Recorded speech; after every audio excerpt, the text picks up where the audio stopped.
welcome back everybody. Thank you for watching. So this is our DeFib. This is a trainer DeFib. They do all look slightly different. They don't all look the same. I have got another one around somewhere, but I don't know where it is. Some of them you just take out and they open up and they've got all the pads already connected for you. But ours is slightly different to that. So I'm just going to show you what it looks like. So in here, you will have your DeFib. You'll have some scissors to cut off any clothes that the casualty might be wearing. You'll have a razor. This is obviously a safety razor. And it doesn't work. A small towel just in case you've dragged them out of water that you can dry them off slightly, and possibly 2 sets of pads. It will either be 1 set of pads with a paediatric mode on it, or it'll be 2 sets of pads. And let me just show you what they look like, okay? So you've got an adult and a child set, and as you can see on the adult and child set, they've got pictures. These are our adults, and it indicates exactly where the pads need to go. And these are our child pads. Oh, I would show you this one, but actually it's disappeared slightly. So this is the back of the child, and that's the front of the child, okay? Normally you'd have a nice face on that picture, but it has disappeared slightly from all the use it's got. And what you need to be doing is deciding which size pad you need. So again, it's anybody under the age of puberty.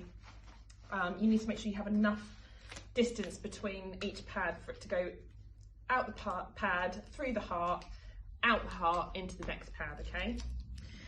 So the DeFib isn't as scary as it looks, or people wonder. They are very straightforward. So they will pick up 2 forms of heartbeat. It will be ventricular tachycardia, VT, or ventricular fibrillation, VF. It won't tell you what it's in, but what it will tell you is whether it's a shockable rhythm, and those 2 rhythms are the only 2 rhythms that it will pick up. What we must be ensuring is that nobody's touching the casualty at any time. There are a few bits of safety you need to be thinking about. Any underwire bras, they need to be cut in the middle and moved out of the way. Any necklaces, again, move out of the way.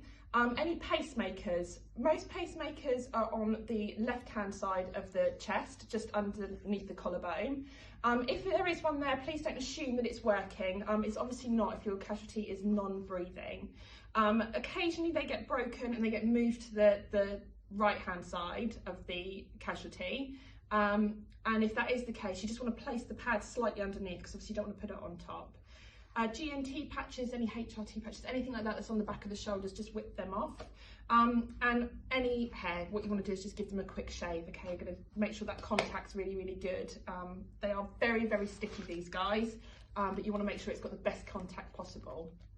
So what we're going to do is, if you've got somebody that's gone to get you the DeFib, and they don't know how to use it, or they're in a bit of a fluster, maybe it's a family member or somebody that's just not seen anything like this before, is quite upset, what you can do is ask them to give it to you, okay? What you don't want to be doing at any point is leaning over the casualty to press the shock button, because if you are in line of that shock, you're also going to be a casualty yourself. So always have it your side if you can.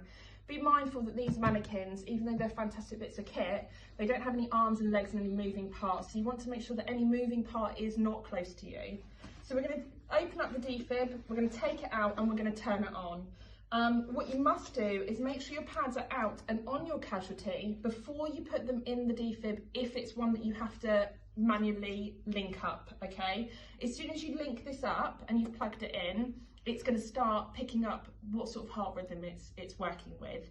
If you are then putting the pads on, it's going to pick up your heart rhythm, and if you're moving around, obviously you've got a nice sinus rhythm as it is, so you don't need a shock, so it will tell you there's no shock advised.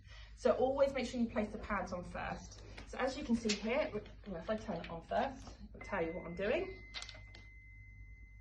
Apply pads to patient's bare chest. So plug in pads connector next to flashing light. As you can see, it's told you to put the pads on first and then plug it in. So I'm just going to place the pads on, everything's out of the way.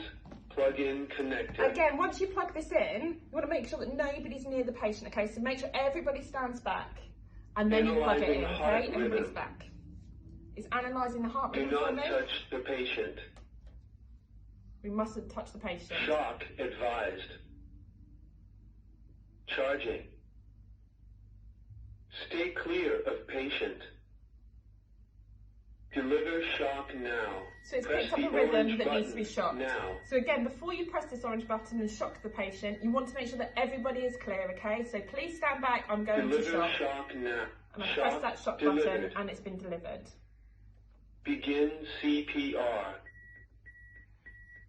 If you need to do CPR, again, you place it over their face and you're going to carry on doing the CPR.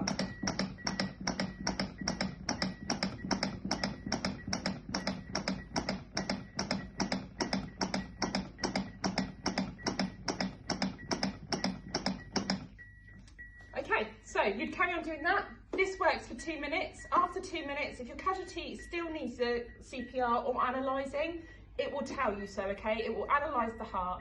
If your casualty comes back around and becomes conscious again, don't unplug it, just keep it going, let it do its job. It will pick up if there's anything wrong and you'll be able to shock again quite quickly. And I hope that helps. Anyway, have a lovely rest of the day. I hope it's been helpful and I'll put some more up soon. Thanks very much.